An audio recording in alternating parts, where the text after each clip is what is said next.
Why on earth can't you just write into somebody anymore and get a reply?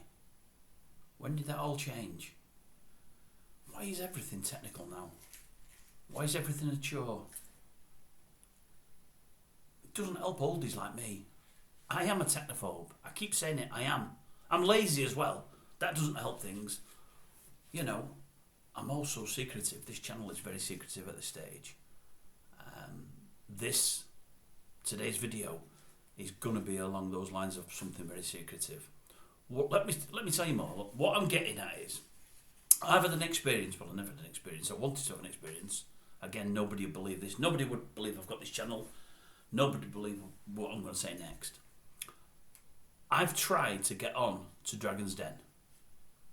It's not that I love myself. I don't want to see myself on the TV like I don't like seeing myself on here.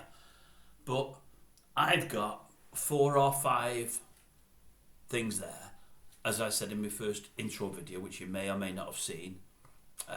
They pertain to this list here behind me, which I need to take down shortly. I've got some things there that could make me and others a few quid. A good few quid. Could change my life and then ultimately thereafter change lives of other people and help other people. Can't get any of them off the ground. One of the things I wanted to do was get onto Dragon's Den to pitch one of these ideas. They're more than ideas, they're fully formulated. And they can make money, they can be successful. You can't get on there. You can't get on there unless you go online and you fill this in and fill that in and fill this in and fill that and do this and do that and do the other. I tried on 2 occasions over about 3 years, because for 3 years I thought of doing it. Absolutely no joy, I don't know what the hell I'm doing. Could have got one of my daughters to do it for me, no problem. Say my daughters helped me with this channel. I didn't want anyone to help me with this channel, but I just couldn't do it myself. I definitely don't want anybody helping me with the Dragon's Den pitch. I just didn't want anybody to know. The idea was going to be, the whole thing would have been different than anybody else. I'd have gone on there, there wouldn't have been one member of my family expecting me. There wouldn't have been one friend of mine knowing I was going to be on there. I had it all planned out. Never worked, but I had it all planned out. It was going to be on one Thursday night at 8 PM or whatever time it would be on. I'd have invited all the kids and grandkids round. Would have been having something to eat in the lounge downstairs. There'd have been a lot of us in there, because it's a pretty big family. I'd have just accidentally turned the TV on, and lo and behold, there I'd be pitching, and we'd see it, and I'd already know how it went. I know how it would have went. It would have gone okay, because I know what I'd have been asking for would have been well within people's grasp, and the value of it, I'm sure it'd have gone okay. And my family could have seen it, and I even had more than that. I was thinking probably 6 months ahead, but that's by the by. But I could never get on there. I couldn't fill the things in. I found them really, really hard. And also, I've got this thing. I know they need to know what it's about, but I've got this thing about not playing all your cards in one go and letting everybody know what. Because I've got this thing about people stealing your ideas, and I know on Dragon's Den they won't and they don't. I know that, but I would rather speak to somebody face to face rather than on the internet and filling things in on the internet. But anyway, it was beyond me. I didn't know what I was doing. I found it a chore. So what did I do? I thought, right, I'll tell you what I'll do. I'll write a letter. And I'll send it in. That was a couple of years ago. Nothing. Okay, then a year ago I thought, right, one last go. We'll give it one last go. I'll write a letter, but I'll actually take it into Salford, because I seen where it was being filmed. I know where the studios are. I'll take it in there, and I'll give it to them over the counter. And I'll say, can you please ensure this gets to the people at Dragon's Den, the people behind the scenes, and let them have a look at it.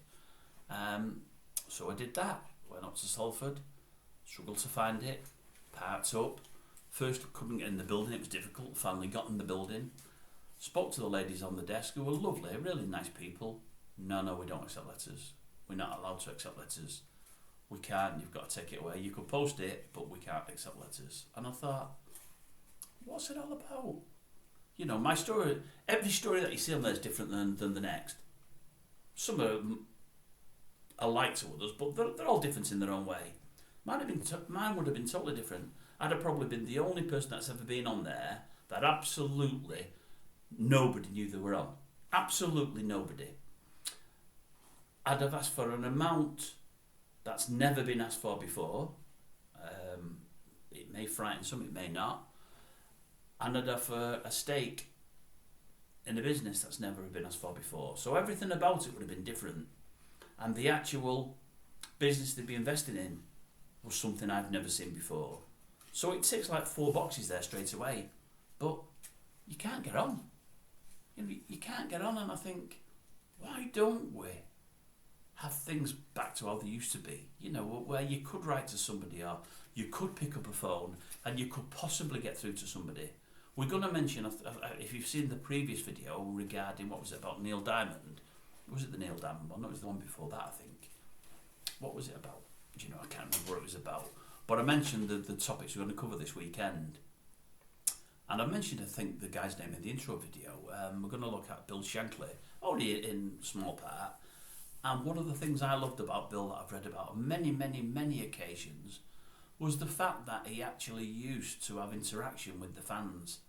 And people that weren't fans, they could be from Everton, Liverpool, wherever it may have been. But he'd actually embraced them. He was warm towards them. He gave them his time. My dad said to me once about something, about somebody that was doing some work for me for free. He said, that's brilliant what he's doing for you. He's giving you his time. He said, that's more important than money. People could put money into your company, and money helps, especially if they give it to you. But people giving you the time, a lot don't give of the time, and especially for nothing. And this person did, and he gave his time for me for a couple of years, and helped me along when he didn't need to. And I've never forgotten that, and I've never forgotten what my dad said. But Shanks used to give people time, and it's a great thing, is that, and we don't do that anymore. I've read so many things about the early days of the Beeb and of ITV, where somebody would constantly write into the producers of this or of that or of the other, and they'd get brought in. Let's have a chat with you then, or okay, then you might be able to do that. We'll give you a start doing this, maybe as a runner or as a researcher, or and again, none of that happens anymore. It's just, everything is so difficult, and it's a shame. And one of the real reasons behind this channel is to call out those people that have had breaks and are doing well, and probably have done nothing to deserve the breaks, don't really deserve to be doing well because they've no talent. And there's thousands out there with it, and they just can't get a break. I don't mean me, by the way, I don't mean that. But there's thousands of people out there that have things to say and could benefit others and could be entertaining for others, and they're just not getting a chance. And that Dragon's Den was a real case in point. It's a great show. It's run for 20 seasons. Personally, I've watched them all. I don't think I've ever missed one episode. I don't watch them live, I record everything, but I always watch it within 48 hours. I don't think I've missed one episode. I think it's a great show. But getting on it, it's a nightmare. It isn't if you're younger, it isn't if you're not lazy like me, and it isn't if you're not a technophobe. So I don't tick any of those 3 boxes. I'm old, I'm a technophobe, and I'm lazy, so none of that helps. But that said, it takes a lot longer to write a letter than it does to type something on a keyboard. And I've wrote 2 to them, and I know Joe with them both. Disappointing. Think of the elderly. You will be yourself one day. That's it for now.